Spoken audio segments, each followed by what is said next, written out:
Mr. Gadget. Ba, ba, ba. Chicha. Mr. Gadget.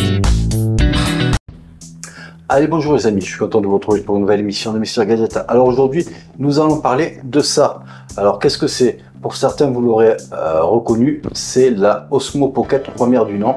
Hein. Et donc aujourd'hui, j'ai regardé un peu les dates de sortie de cet appareil. Moi, ça fait déjà 3 ans que je l'ai parce que je l'ai acheté en reconditionné à un ami.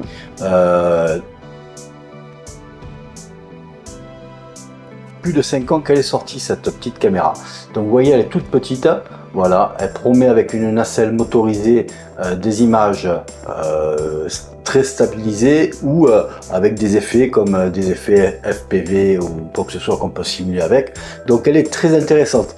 Mais ce qui nous intéresse là, c'est surtout le retour d'utilisation qu'on peut avoir après 5 ans de la sortie de cette caméra. Est-ce qu'elle vaut encore le coup? Est-ce que il faut ne pas hésiter à aller vers ce type de caméra, même en reconditionné, ou sinon, où il faut l'éviter? Alors, je vais vous mettre juste dans quelques instants une petite vidéo que j'ai prise ce week-end, comme il faisait beau, parce qu'il ne faut pas oublier que ces caméras, elles ont une très belle image, mais avec un maximum de lumière, parce que c'est un tout petit capteur que vous avez. Hein, voilà, c'est un tout petit capteur, c'est des capteurs de caméra d'action. Hein. Donc il faut beaucoup de lumière. Donc en plein air, c'est l'idéal. Et vous allez voir, on va voir un petit peu toutes les caractéristiques dans cette vidéo là qui fait à peu près 5 minutes. Où voilà, on a avec une belle luminosité, les images sont très lumineuses. On peut se retrouver aussi un peu à contre-jour. Dans une voiture, c'est un peu plus sombre, donc elle va avoir un petit peu de mal, mais quand même elle s'en sort bien. Donc vous allez voir tout ça, vous allez vous faire votre idée, et puis on en reparle après. Allez, c'est parti. Coucou les amis, allez, on est parti pour un petit voyage vers l'Espagne. Coucou les amis. Donc voilà le parking d'où on part. Et donc maintenant c'est plus moi qui vais filmer vu que c'est moi qui vais conduire. Donc ma compagne va prendre le reste. Allez, c'est parti les amis. Et c'est parti. Et voilà, on sort. Et il fait beau. Il devait pleuvoir, et ben non, on a du beau temps et on s'en va.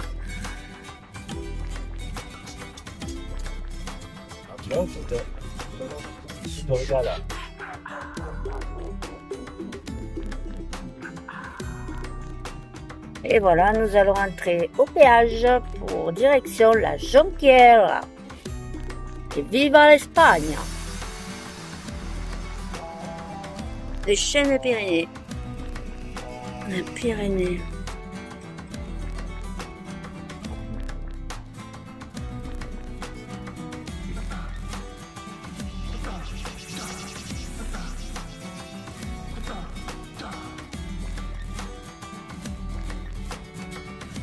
Là.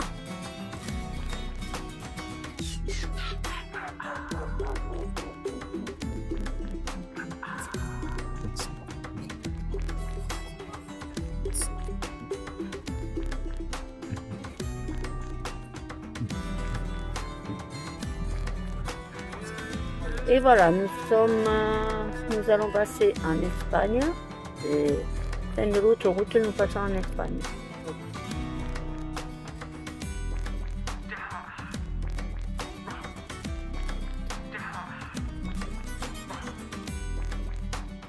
Bon voilà les amis, on est arrivé à la Jonquière. Donc il nous reste à quelques centaines de mètres à s'égarer un peu loin.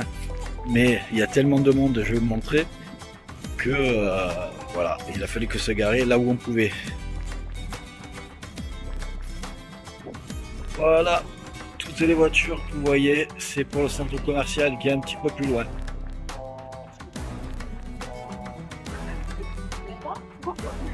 Moi.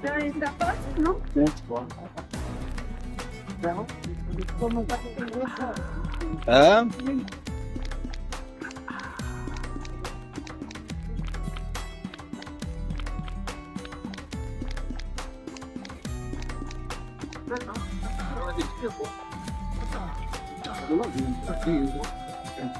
Voilà. Ouais.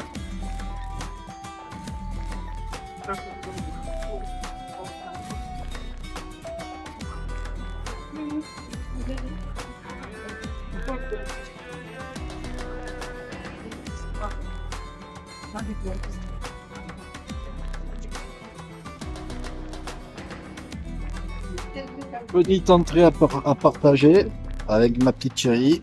Voilà. On est au restaurant La Tagliata à la Jonquera. Bon voilà, on est sorti du centre commercial de la Jonquera. Je vous fais un petit visu. Voilà. Voilà, on est reparti sur... voilà, on repart de la Jonquera, du centre commercial. Et c'est ma compagne qui va reprendre la caméra pour filmer. Et donc là, cette fois-ci, on ne prend pas l'autoroute comme ce matin. On va prendre la route nationale. Et puis vous allez voir, ça fait des beaux paysages. Allez, c'est parti. Media 4 km de gua.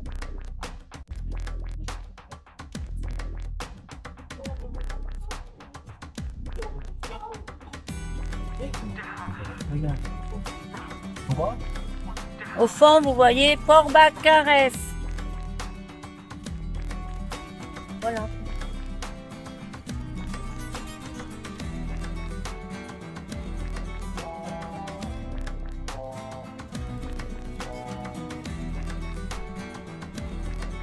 Narbonne, nous sommes à Narbonne.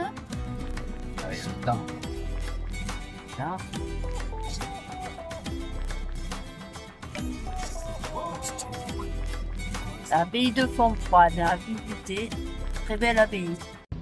Bon, vous avez vu la vidéo et donc comme moi, je trouve que elle s'en tire quand même assez bien. Hein, surtout qu'on peut utiliser cette caméra pour les enregistrements en 4K. On peut faire aussi d'autres définitions jusqu'à 1080p. Du 2.7 aussi, on peut faire 2.7K, c'est-à-dire un demi 4K, c'est pas mal aussi, hein, ça permet d'avoir une belle résolution avec vraiment une image un peu plus compressée que la 4K, mais la 4K elle y va sans problème, elle fait sans problème son job. Alors, ce qu'il y a en petit bémol, c'est que dès qu'on la sollicite un peu, elle chauffe. Donc bon, elle va pas brûler les doigts, on va pas la lâcher à cause de la chaleur, mais on va sentir quand même que ça chauffe un petit peu. Mais au bout de 5 ans, je trouve qu'elle se débrouille pas mal, parce que moi je l'ai pris, elle était à 80% le matin, quand on est parti à 9h30 pour revenir à 17h30 à la maison. Donc elle est passée de 80 à 40%, donc on a fait 40 rushs à peu près là pour faire le montage de 5 minutes de la vidéo. Donc voilà, donc il y avait à peu près pour 40 minutes de rush pris pendant la journée. Donc j'ai trouvé qu'elle se débrouillait encore pas mal. Donc surtout que vous avez dû voir, parce que moi je suis pas, voilà, je la prends, je la bouge et les images sont quand même très stabilisées. Donc en stabilisation c'est super. Donc c'est le plus de cette caméra. Le plus aussi, c'est qu'elle est très petite, donc voilà, elle fait, voilà mon dos, voilà avec mes doigts, elle fait même pas 20 cm de hauteur, donc dans une poche elle se glisse très bien, surtout qu'elle a une protection comme ça, donc ça évite de l'abîmer. Et donc voilà, donc elle se débrouille très bien, on la prend comme ça, vous la prenez comme vous voulez. Et donc pour les petits films de vacances ou quoi que ce soit, je trouve que cette débrouille quand même très bien, hein. Dans la vidéo j'ai pas pu filmer avec cette caméra dans le centre commercial comme vous avez pu voir, parce que c'était interdit, les petites caméras comme ça, mais en dehors tout le reste après ça a été pris avec cette caméra. Et puis franchement, elle a des belles images, quand il y a de la bonne lumière, la définition est bonne. Donc voilà. Donc oui, pour moi, après 5 ans, si vous avez l'occasion d'acheter en occasion à un particulier ou reconditionné. Donc en occasion, on arrive à l'avoir entre 120 et 150 euros, et en reconditionné, on peut l'avoir jusqu'à 190 euros. Donc il faut savoir que ça a été vendu au départ à 360 euros. Donc quand même, moi je trouve que ça vaut le coup, hein. Surtout qu'on peut mettre des cartes SD sur cet appareil pour augmenter la capacité de stockage. Moi j'ai mis une 128, donc vous voyez, il y a de la capacité, on peut voir venir, comme on dit, hein. Donc voilà, donc je voulais vous faire ce retour d'utilisation. Moi ça fait 3 ans que je l'ai, j'en suis très content. Je l'utilise surtout quand il fait beau, lors de mes sorties, comme vous avez pu voir ce petit film. Je l'utilise pas trop pour les vidéos YouTube, parce que souvent il y a un petit manque de lumière, et à l'intérieur franchement l'image est moyenne. Donc je préfère en extérieur. Là vraiment elle donne là tout son potentiel, et puis elle est faite pour l'extérieur. Donc même si ce n'est pas une vraie action cam, qu'il faut faire quand même attention de ne pas la laisser tomber, parce qu'il y a une nacelle motorisée, mais elle donne entière satisfaction au résultat.